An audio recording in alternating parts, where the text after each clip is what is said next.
కల్వకుంట్ల తారక రామారావు గారు సంస్కారం గురించి మీరు మాట్లాడితే ఈరోజు నవ్వొస్తుంది. ఎందుకంటే గతంలో మీ తండ్రి గారు ముఖ్యమంత్రి ఉన్నప్పుడు వారు మాట్లాడిన మాటలు యావత్ తెలంగాణ సమాజం చూసింది.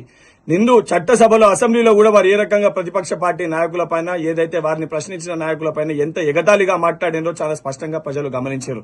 ఈ రోజు రేవంత్ రెడ్డి గారికి ఏదైతే మీ ముఖ్యమంత్రి గత ముఖ్యమంత్రి మీ నాన్నగారు సవాలు విసిరి కాంగ్రెస్ పార్టీ 20 స్థానాలు కూడా గెలవలేదు, కాంగ్రెస్ పార్టీ తెలంగాణలో అధికారంలోకి వస్తే నేను రాజకీయ సన్యాసం తీసుకుంటా అని చెప్పారు.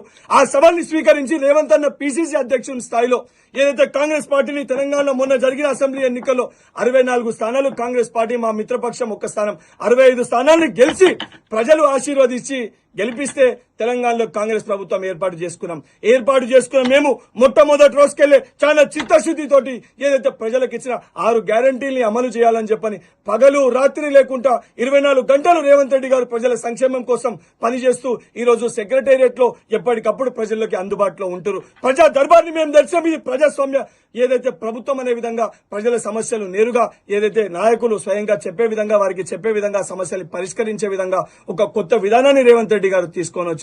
మీరు గతంలో ఏదైతే కేసీఆర్ గారు ముఖ్యమంత్రి ఉన్నప్పుడు చేసింది ఏదంటే ఏదైతే దళితుని ముఖ్యమంత్రి చేస్తా అన్నారు చెప్పి మోసం చేశారు. విద్యార్థులకి కేజీ టు పీజీ ఉచిత విద్య అని చెప్పి మోసం చేశారు. యువకులకి 2 లక్షల ఉద్యోగాలని చెప్పి మోసం చేశారు.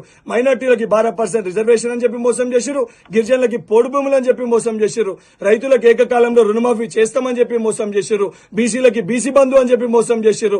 దళితులకి దళిత బంధు అని చెప్పి మోసం చేశారు. మీరు చేసింది ఏంటి అంటే కేవలం కల్వకుంట్ల కుటుంబం కోసం తప్ప తెలంగాణ ప్రజల కోసం వారి సంక్షేమం కోసం మీ ఏ రోజు కూడా ఆలోచించలే. కానీ ఈ రోజు రేవంత్ రెడ్డి గారు చాలా చిత్తశుద్ధితోటి వారి ముఖ్యమంత్రి అయినాక 3వ రోజే ఏదైతే నిరుద్యోగులకి రేపటి తెలంగాణ భావి భారత పౌరులకు ఇచ్చిన మాట మేరకు టీఎస్పీఎస్సీ ప్రక్షాళన చేశారు. వేలాది ఉద్యోగాలను నింపుతున్నారు. మహిళలకి ఉచిత ట్రాన్స్పోర్ట్ ఫెసిలిటీ ఇచ్చారు. ఏదైతే బడుగు బలహీన వర్గాలకి 500 రూపాయలకి మీరు బీజేపీ పార్టీ అమాంతంగా గ్యాస్ సిలిండర్ ధర పెంచేస్తే 500 రూపాయలకి గ్యాస్ సిలిండర్ ని అందిస్తున్నారు. ఈ రోజు 200 యూనిట్ల ఉచిత కరెంటు కాంగ్రెస్ పార్టీ అందిస్తుంది. 4 గ్యారంటీలు ఈ రోజు మేము ఇంప్లిమెంట్ చేస్తాం.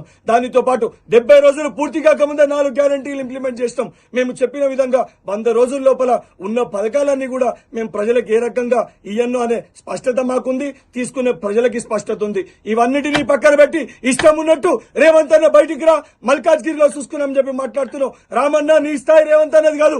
బల్మూరి వెంకట్ నేను ఎమ్మెల్సీ పదవికి రాజీనామా చేసి నేను బరిలో దిగుతా. నువ్వు నీ సిరిసిల్లలో ఎమ్మెల్యే పదవికి రాజీనామా చేసి బరిలో దిగు. కరీంనగర్ మల్కాజ్గిరి ఎక్కడంటే అక్కడ నేను నీ సవాల్కి సిద్ధంగా ఉన్నా. ఎందుకంటే ప్రజల కోసం ప్రజల సంక్షేమం కోసం పాటుపడుతున్న కాంగ్రెస్ ప్రభుత్వం పక్షాన కాంగ్రెస్ పార్టీ పక్షాన నేను ఎన్నికల బరిలో నా ఎమ్మెల్సీ పదవికి రాజీనామా చేసి నేను ఎంపీగా పోటీ చేస్తా. నువ్వు నీ ఎమ్మెల్యే పదవికి రాజీనామా చేసి పోటీ చేయి. ప్రజలు నిర్ణయిస్తారు. దమ్ము ఎవరికి ఉంది, ఎవరి వైపు న్యాయం ఉంది, ఎవరిని గెలిపించాలి చూసుకున్నాం. నిజంగా నీకు దమ్ముంటే నా సవాల్ని స్వీకరించి ఎన్నికల బరిలోకి రా అని చెప్పని నేను కల్వకుంట్ల తారక రామారావు గారికి సవాల్ విసురుతున్నాను.